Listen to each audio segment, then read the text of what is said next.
안녕하세요. 2021년 소이 오일 마스터 프로그램 챕터 3를 담당할 우석대학교 정문훈 교수입니다.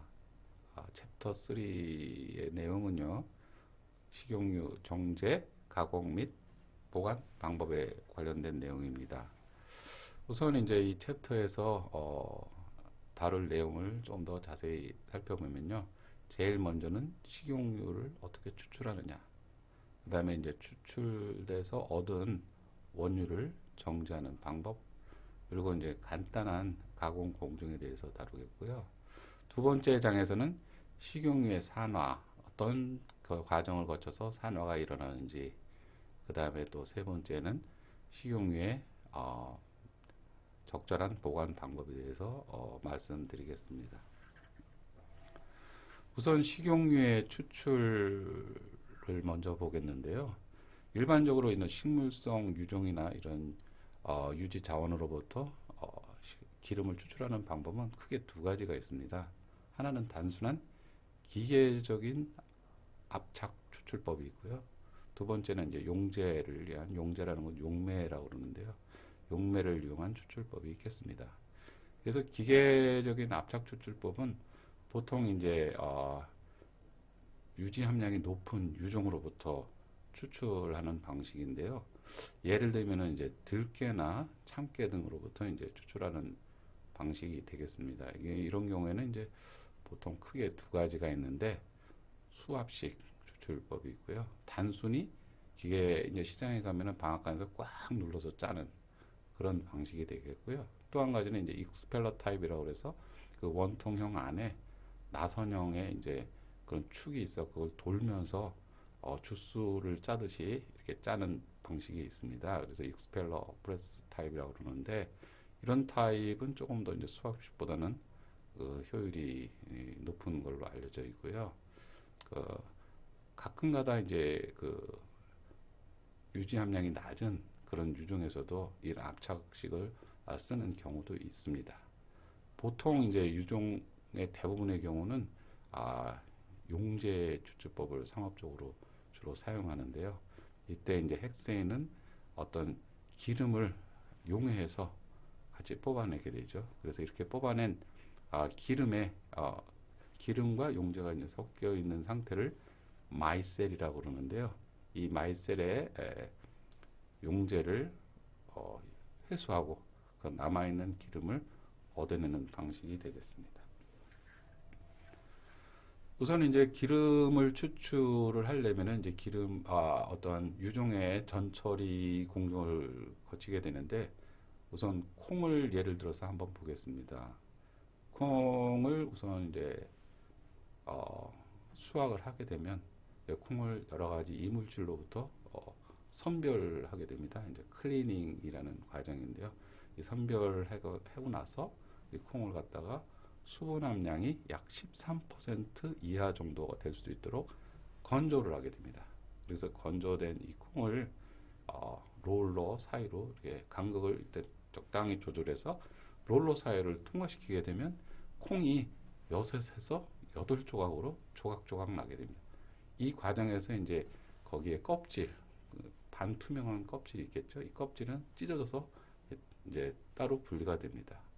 이렇게 해서 찢어져서 분리된 껍질은 굉장히 가볍기 때문에 강한 바람을 불어넣으면은 껍질을 제거할 수 있는데, 이런 공정을 제피 공정이라고 합니다. 디헐링이라고 그러죠. 디헐링이 된 이제 나머지 껍질이 벗겨진 콩 조각은 다음 템퍼링이라는 공정을 거치게 됩니다. 이 템퍼링이라는 것은 이제 온도 처리하다 이런 뜻이죠. 템퍼. 여기는 또 다른 말로는 컨디셔닝이라고도 합니다. 근데 어떻게 온도를 처리하느냐? 여기는 이제 높은 온도의 스팀을 불어넣는 방식으로 템퍼링을 하게 됩니다. 이렇게 되면 이제 높은 온도의 스팀이 그 콩 조각에 전달되면서 그 콩 조각 안에 들어있는 지질 산화 효소를 불활성화시킵니다. 그래서 inactivation of 라이폭시게네이즈. 그래서 라이폭시게네이즈라는 지질 산화 효소를 깨뜨리고요. 또 한 가지는 이제 또 그 콩 내부에 있는 그 지방층이 있습니다. 이 층 조직, 지방 조직에 있는 멤브레인을 갖다가 또 깨트립니다. 그래서 기름이 쉽게 용출될 수 있도록 도와주고요. 세 번째로는 이제 스팀을 불어넣으면서 콩에 있는 그 수분 함량을 18%로 높입니다. 아까 이제 건조하면 13% 이하로 떨어뜨렸다고 그랬는데요.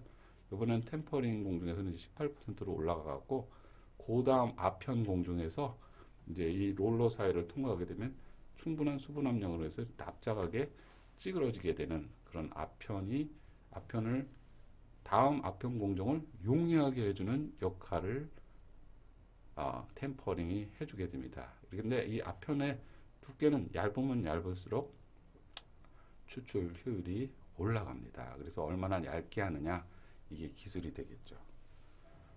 이렇게 해서 이제 얻은 그 콩 아편의 플레이크죠. 소이빈 플레이크에 이제 용제를 집어넣어서 이제 그 기름을 추출하게 됩니다. 그래서 추출의 용에 대해서 나온 용제와 그 다음에 기름의 혼합물을 마이셀이라고 아까 이게 말씀드렸죠. 근데 이 마이셀에서 용제를 다 휘발해서 회수시키고 남아있는 기름을 원유라고 합니다. 크루드 오일. 근데 이 크루드 오일 자체는 굉장히 그 색깔도 진하고요.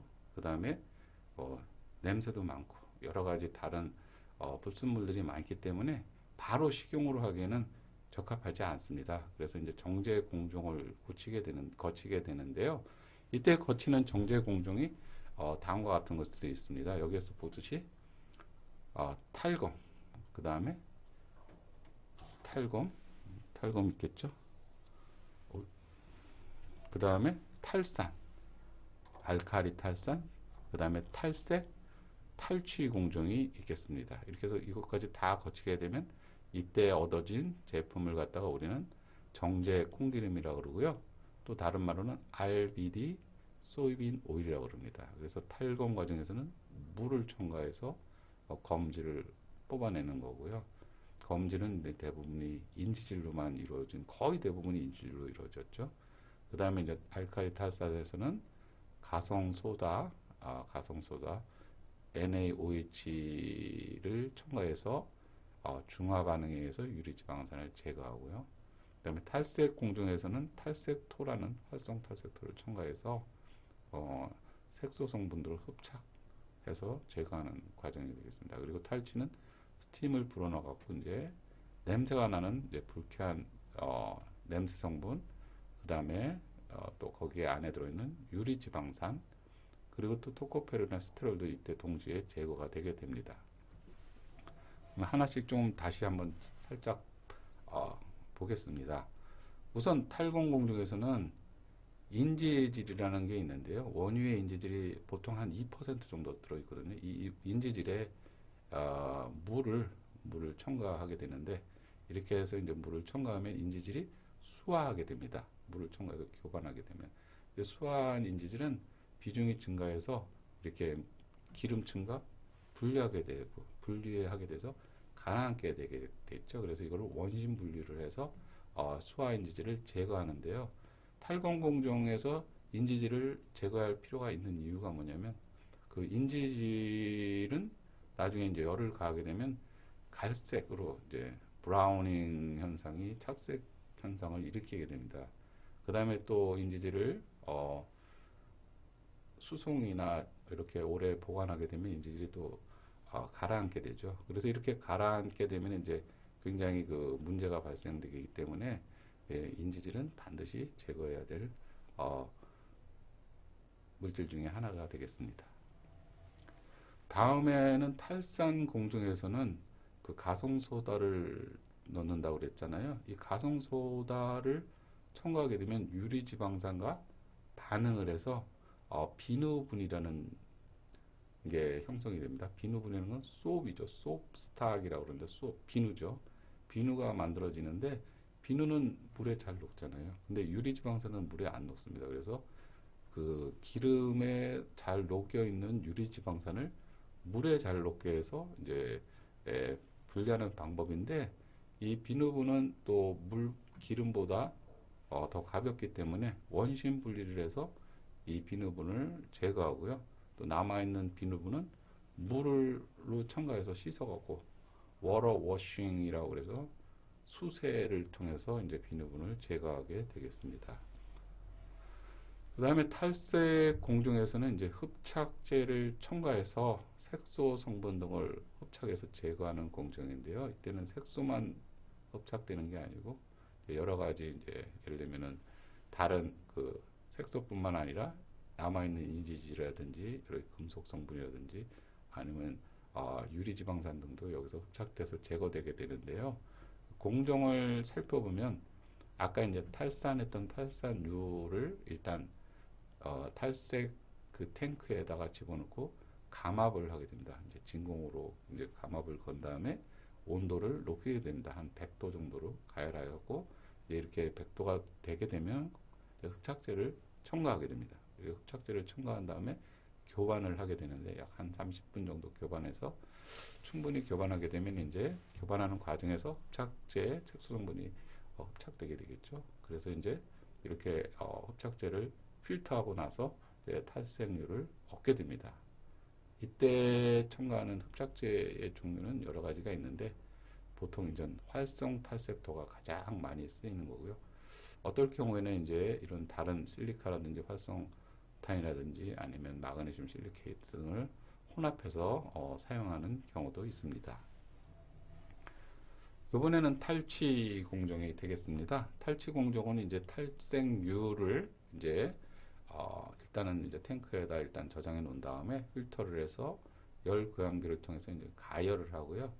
그 다음에 이제 탈기 장치를 통해서 이제 거기에 있는 산소나 이런 거를 다 제거하게 되죠.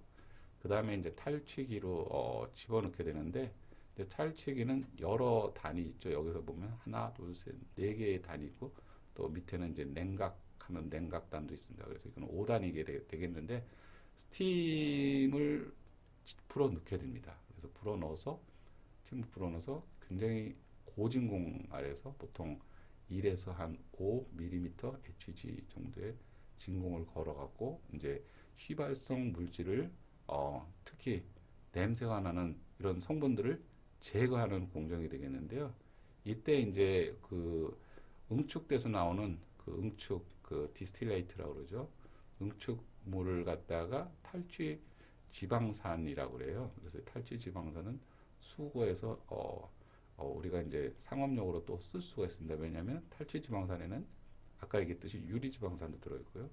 그다음에 토코페롤도 들어있고, 그다음에 또 여기에는 그 파이토스테롤이라고 그래서 식물성 스테롤류가 들어있습니다. 그래서 이런 것들은 부가가치가 높기 때문에 여기에서 이제 다시 정제해서 만들 수도 있고, 그리고 이제 이 탈취 온도는 보통 한 200도에서 한 260도 정도가 되는데요. 이런 높은 탈취 온도로 인해서 탈취하는 도중에 트랜스 지방산도 생성될 수 있고요.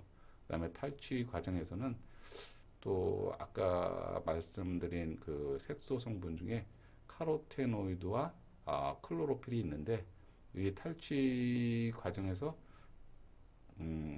카로테노이드는 파괴됩니다. 그래서 색깔이 더 굉장히 투명하게 돼요. 색깔이 그 카로테노이드라는 색소가 파괴되기 때문에.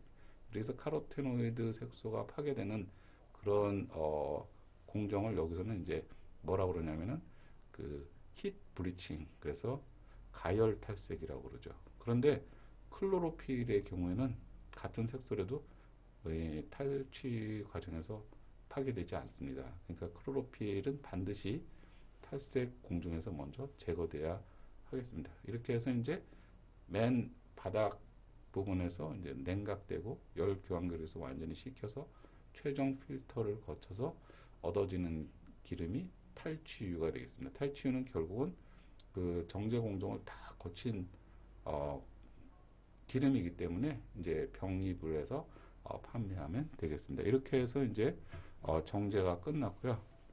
정제가 그 다음에는 이제 식용유의 가공 공정을 좀 보겠습니다.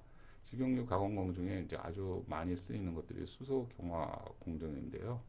수소 경화 공정의 그림을 여기 보면은 이제 수소 가스를 이렇게 집어넣는 과정이 있고요. 수소 가스를 넣고 그 다음에 이제 촉매가 또 들어가고요. 그 다음에 이제 교반하는 그런 장치가 있고, 그 다음에 감압하는 장치가 이렇게 되어 있습니다. 그래서 감압 상태에서 기름을 먼저 집어넣고요. 먼저 감압을 시킵니다. 그래서 이제 상부에 있는 공극의 공기를 다 제거하고요.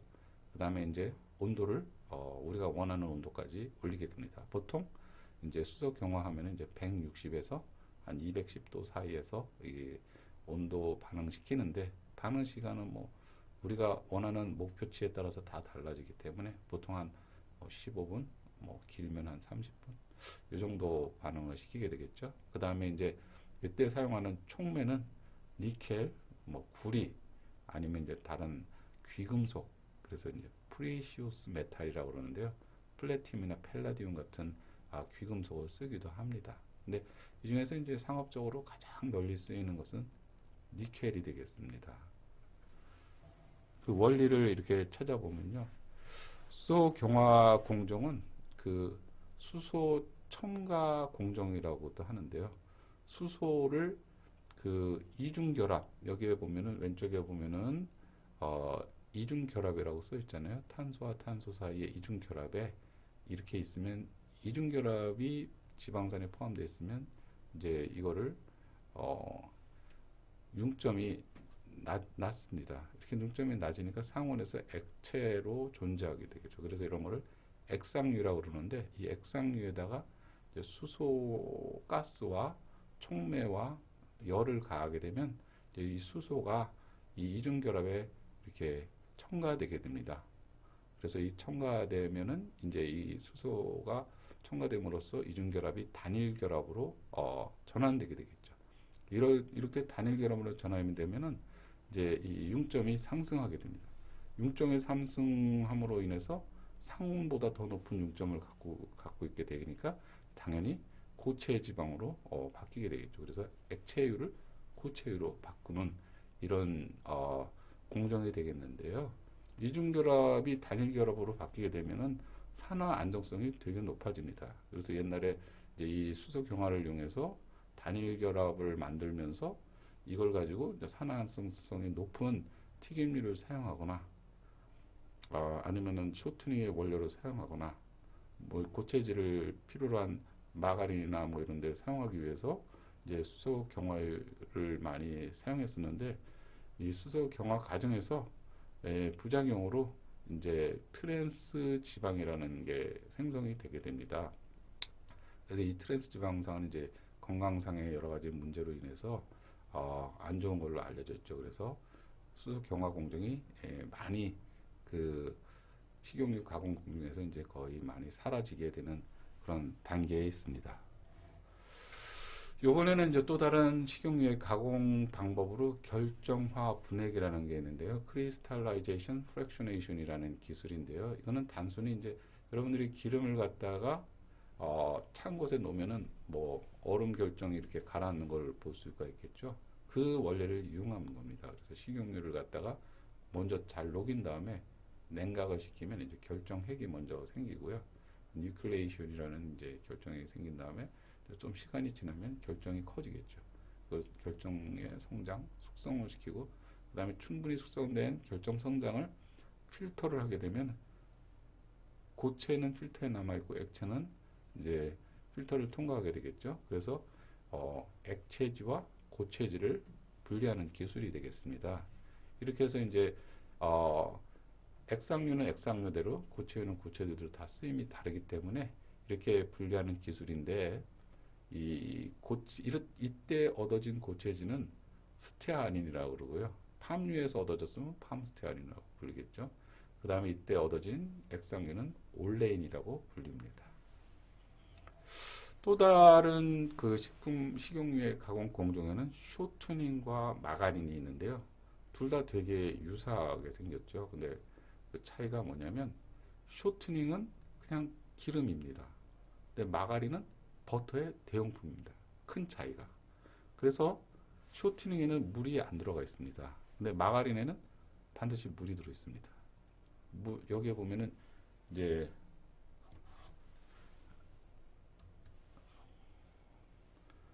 자, 마가린을 한번 보시면요. 지방이 한 80% 이상이고 그 다음에 수분이 16에서 18% 수분 함량을 갖게 됩니다. 그런데 쇼트닝은 전부 다 그냥 100% 기름으로만 되어 있습니다.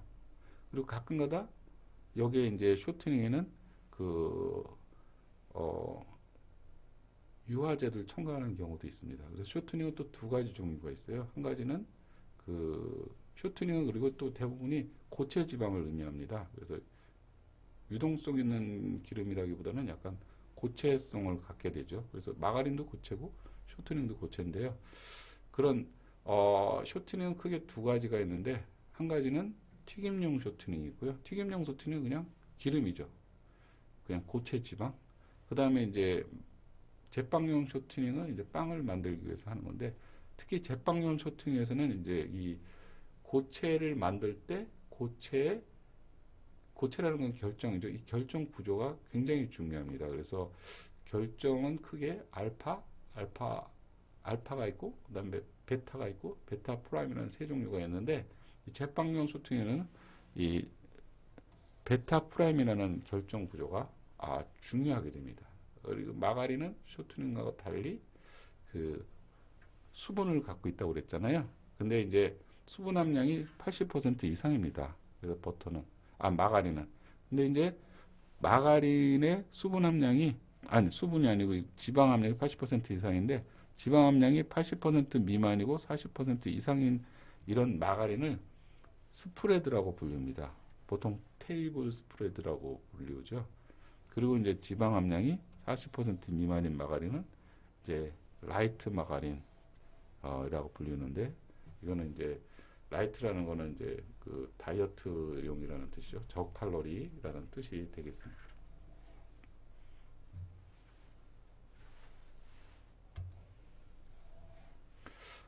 다음은 이제 식용유의 산화에 대해서 말씀드리겠습니다. 식용유를 오래 보관하거나 이제 높은 온도에서 조리하게 되면 이제 산화가 일어나는데요. 이 산화는 세 가지 단계로 보통 이루어집니다. 하나는 이제 개시 반응, 그래서 initiation이라고 그래서 반응이 시작돼요. 반응 시작이 없으면 이제 반응은 안 일어나게 됩니다. 그 다음에 두 번째는 이제 연쇄 반응, propagation 혹은 chain reaction이라고 하는 연쇄적으로 반응이 일어나게 되고요. 세 번째로는 이제 반응이 종결되는 termination 종결 반응이 있겠습니다. 그래서 하나씩 보게 되면은요. 제일 먼저 이제 반응이 개시돼야 되잖아요. 그래서 이니시에이션이 되게 되려면은 그냥 가만히 있어서는 저절로 안 일어날 수가 없어요. 이 개시 반응에서 가장 중요한 게 수소 원자의 이탈입니다. 여기에 보면은 이제 지질 있잖아요. 지질은 전혀 산화가 일어나지 않은 지질이에요. 이 지질은 산소가 여기에 들러붙을 수가 없습니다. 산소가 반응하려고 그러면 반드시 수소 원자가 이탈돼야 됩니다. 수소 원자가. 근데 수소 원자가 이탈하려고 한다면은 금속이 촉매로 작용한다든지 아니면은 빛을 쏜다든지 아니면은 열을 가한다든지 이런 그 조건이 되면 이제 수소가 이탈이 되고요. 이탈이 돼서 이제 지질 라디칼이 생성이 됩니다. 이 라디칼이 돼야지만이 반응은 이제 일어나기 시작합니다. 그래서 이 지질 라디칼이 이제 드디어 산소와 반응하게 됩니다. 산소와 반응하면 이때 생기는 이 결과물은 퍼록시 라디칼이라는 ROH 여기에 점이 있는데 이 점은 다 라디칼을 의미합니다. 전자가 공유되지 않은 상태죠. 이 퍼록시 라디칼은 굉장히 반응성이 높아갖고요. 또 다른 지질에 있는 수소를 이탈시킵니다. 이탈시켜서 본인 스스로는 과산화물이 됩니다. 과산화물이. 그리고 이 멀쩡한 지질이 또 라디칼이 또 되게 되죠. 이 라디칼은 이 반응을 계속해서 연쇄적으로 일으키게 됩니다. 그리고 또 한 가지 중요한 건 이 과산화물 자체가 굉장히 언스테이블합니다. 안정되지 못해요. 그래서 조금만 반 자극을 받으면 여기에 열이나 이런 걸로 해서 여기가 쉽게 요 산소와 산소 사이가 디소시에이션 분해됩니다. 떨어져 나오게 되죠. 그래서 또 두 개의 라디칼을 또 만들어냅니다. 그러니까 하나의 라디칼이 두 개가 네 개를, 네 개가 또 여덟 개를 이런 식으로 해서 반응이 굉장히 빠른 속도로 진행하게 되는데 이런 반응을 연쇄 반응이라고 하게 됩니다. 이렇게 연쇄 반응이 일어나게 되면 이제 여러 가지 휘발성 화합물이 생성이 됩니다. 그래서 나쁜 냄새도 나고요. 이제 기름 냄새, 산패치가 나오게 되죠. 그다음에 이때 또 말론, 다이알데하이드, 4하이드록시, 노네날, 아크롤레인 등의 이제 독성 물질이 생성되게 됩니다. 그리고 이제 이런 반응이 다 끝나갖고 굉장히 이제 오랜 시간이 지나게 되면 반응은 결국은 종결되게 되는데요. 종결되는 게 자기네들 라디칼끼리 반응해서 넌 라디칼, 비라디칼로 바뀌게 됩니다. 그리고 이때 보면은 중합체가 형성이 되죠. 중합체. 그래서 굉장히 분자량이 큰 물질로 바뀌게 되죠. 그래서 여기는 이제 퍼럭시 라디칼이 그냥 지질 라디칼하고 반응해서 또 여러 가지 컨비네이션으로 지질 라디칼끼리 또 중합체도 반응하고 그래서 중합체가 생성이 되는데 이거는 비라디칼이고요. 이 중합체가 생성되면서 점도도 증가하고 거품도 막 생기고 색도도 증가하게 됩니다. 그래서 점도가 높거나 거품이 많이 생기거나 색이 진해진다는 것은 산화가 많이 진행됐다 이런 걸 알 수가 있겠죠.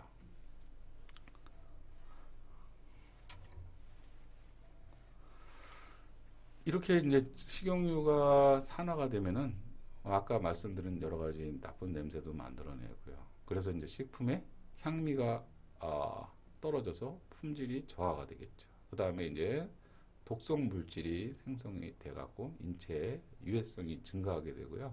그 다음에 이제 필수 지방산이 이제 산화돼서 없어지고, 그 다음에 또 그 주위에 있는 영양소도 이 라디칼 반응에 의해서 같이 파괴되기 때문에 영양 성분의 손실도 동시에 일어나게 됩니다. 그러면 이제 이 식용유가 얼마나 산화됐는지를 알아내는 방법은 정말 많습니다. 굉장히 많은데요. 다 같이 조금씩 특징을 갖고 있습니다. 이제 우선 이제 산가를 보면은요, 애시드 밸류라고 그러는데 무슨 산이냐? 여기는 이제 유리 지방산이라고 합니다. 이제 그냥 신선한 식용유에는 산가가 거의 0에 가깝습니다. 근데 이제 시간이 지나면서 산가가 유리지방산이 원래 T지에 붙어있던 지방산이 떨어져 나오는데 이 떨어져 나온 걸 유리지방산이라고 그러죠. 그래서 유리지방산 함량의 양을 측정하는 겁니다. 그래서 얼마나 많은 유리지방산이 나왔느냐. 이거는 사실은 산가는 산화에 상당히 많이 진행된 경우에만 산가를 측정해서 그 산화 정도를 알 수가 있습니다. 그래서 초기에 산화된 정도 갖고는 산가를 가지고 전혀 측정할 수가 없게 됩니다. 그래서 산가를 가지고 식용유의 산화 정도를 확인하는 방법으로 좋은 것은 튀김과 같은 굉장히 가혹한 조건에서 그 요리하는 그런 식용유의 경우에는 적당한 방법이라고 볼 수 있고요.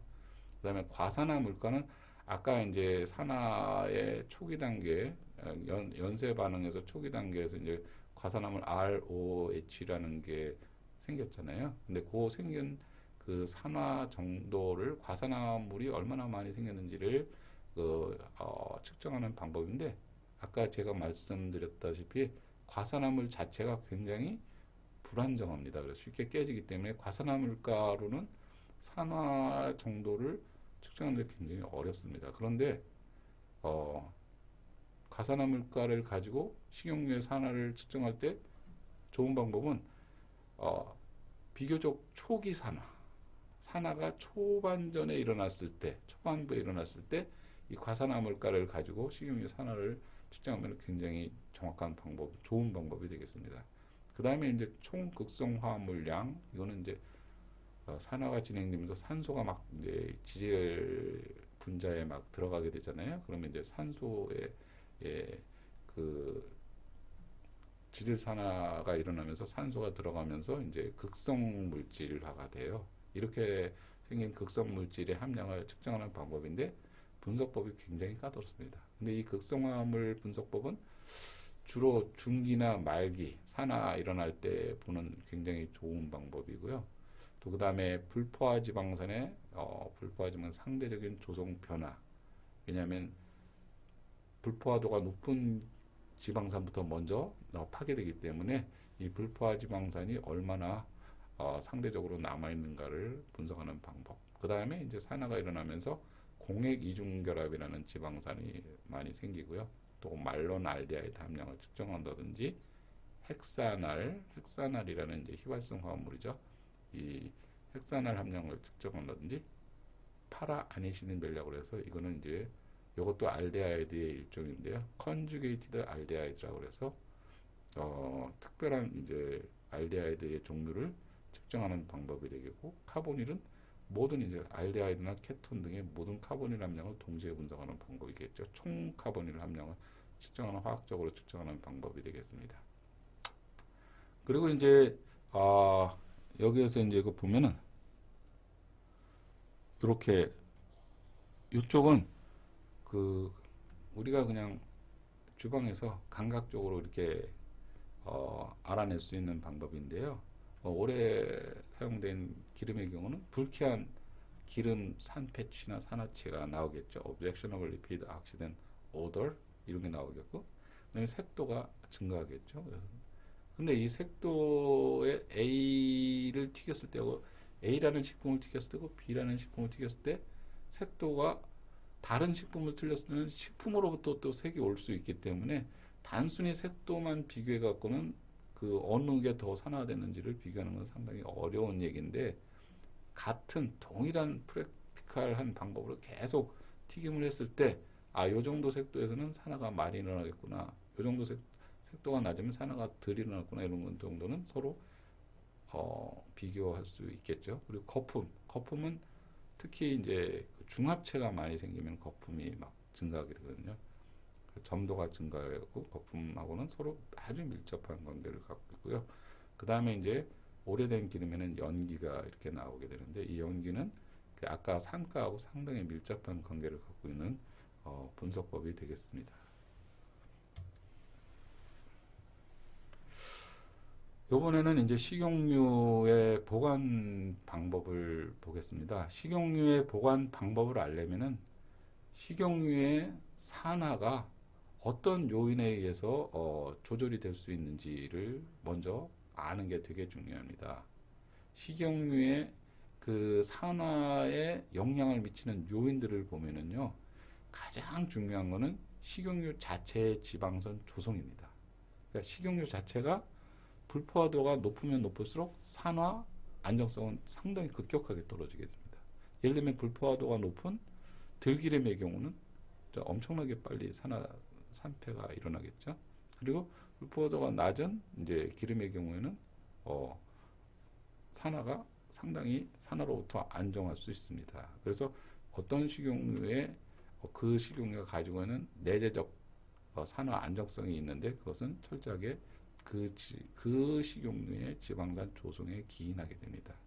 그래서 식용유를 오래 보관하고 싶으면 식용유 자체에 산화 안정성이 높은 식용유를 사용하면 될 것 같고요. 식용유를 또 가혹한 조건에서 조리하는 경우, 예를 들면 튀김이라든지 이런 경우에는 식용유의 지방산 조성이 산화 안정성에 적합한 구성으로 되어 있는 식용유를 선택하면 될 것 같습니다. 그 다음에는 이제 온도입니다. 온도는 산화에 굉장히 밀접한 영향을 끼치는 요인 중에 하나인데요. 온도가 10도 증가하면 산화 속도가 한 2배에서 3배 정도 증가합니다. 그래서 이제 만약에 20도가 증가한다 그러면, 만약에 10도마다 3배 정도 증가한다 그러면 9배가 증가하겠죠. 그러니까 온도는 굉장히 중요합니다. 그래서 식용유를 오래 보관하려면은 낮은 온도에서 보관해야 됩니다. 낮은 온도라는 거는 이제 상온은 보통 25도, 20도를 넘잖아요. 보통 20도 정도를 상온이라고 하는데, 냉장고 온도는 보통 4도 정도잖아요. 그러니까 한 산화 속도를 한 9배 정도 떨어뜨릴 수 있습니다. 자, 그 다음에 금속인데요. 금속이 있는 용기들, 그러니까 철이나 특히 구리 같은 금속은 산화 속도를 엄청나게 증가시키기 때문에 금속 재질과는 이렇게 식용유와 접촉하는 걸 피하는 게 되게 중요하겠고요. 광선도 되게 중요합니다. 그래서 광선은 산화를 굉장히 빨리 일어나게 됩니다. 그래서 그 내용은 다음에 잠깐 보여드리겠습니다. 그리고 산소 여부도 되게 중요합니다. 그래서 산소와의 접촉면 굉장히 중요하죠. 그래서 어떤 경우는 서비스 에리아 표면적과 전체 볼륨과의 관계가 되게 중요합니다. 그래서 넓은 병보다는 입구가 좁고 그리고 또 산소가 계속 프리리 자유스럽게 들락날락 걸 수 있는 환경보다는 이렇게 좀 뚜껑을 막아놓는 게 굉장히 중요하겠습니다. 이 경우에 이제 식용유의 지방산 조성 차이로 인한 산화 안정성을 비교한 그림인데요. 여기에 보면은 이제 맨 밑에 여기 보면은 고올레산 콩기름이 있겠죠. 고올레산 콩기름은 약 75%의 올레산 단일 불포화 지방산으로 되어 있고요. 그 다음에 이제 리놀렌산 함량이 1% 내외, 1%보다 더 적은 함량으로 들어있기 때문에 아직 액상을 유지하면서 산화 안정성이 굉장히 높습니다. 여기에 보면 이제 산화 안정성 지표가 OSI인데요. 단위는 아워입니다. 이 옥시데이션 스테빌리티 인덱스라고 그래서 산화 안정성 지표 이렇게 표현되는데 이게 시간이죠. 그래서 이 시간이 길면 길수록 산화 안정성이 높은 겁니다. 근데 약 28시간 정도 이렇게 되겠는데 콩기름은 약 7시간. 콩기름에 비해서 한 몇 배나 한 6배 이 정도 아니 6배가 아니지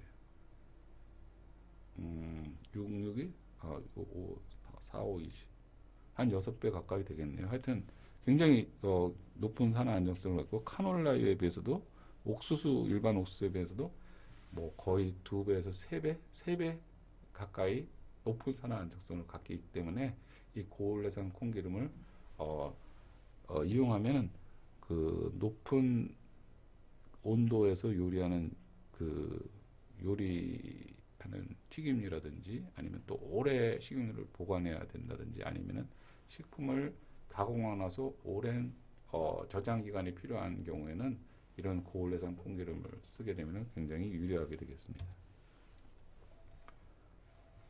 다음은 광선이 얼마나 산화에 중요한 역할을 미치는지 보여주는 데이터입니다. 이거는 이제 제가 발표한 실험 결과인데요. 여기에 보면 이제 과산화 물가가 있겠죠. 과산화물은 이제 초기 산화를 측정하는 좋은 지표라고 그랬잖아요. 그다음에 이제 저장 기간인데 5일 저장, 6일 저장했죠. 광선을 차단했을 때는 산화가 6일 동안 전혀 일어나지 않았습니다. 근데 이제 광선을 조사했을 경우는 과산화 물가가 거의 100까지 올라가죠. 6일 만에. 엄청나죠. 보통 산화가 한 40 정도만 되면은 식용으로 불과한다고 그러는데 이렇게 광선 조사가 산화 안정성에 엄청난 영향을 미친다는 사실을 알게 될 수 있습니다.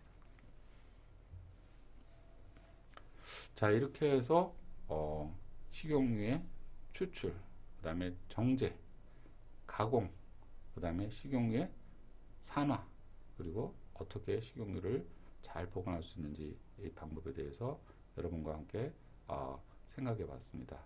끝까지 교육에 참여해 주셔서 감사합니다.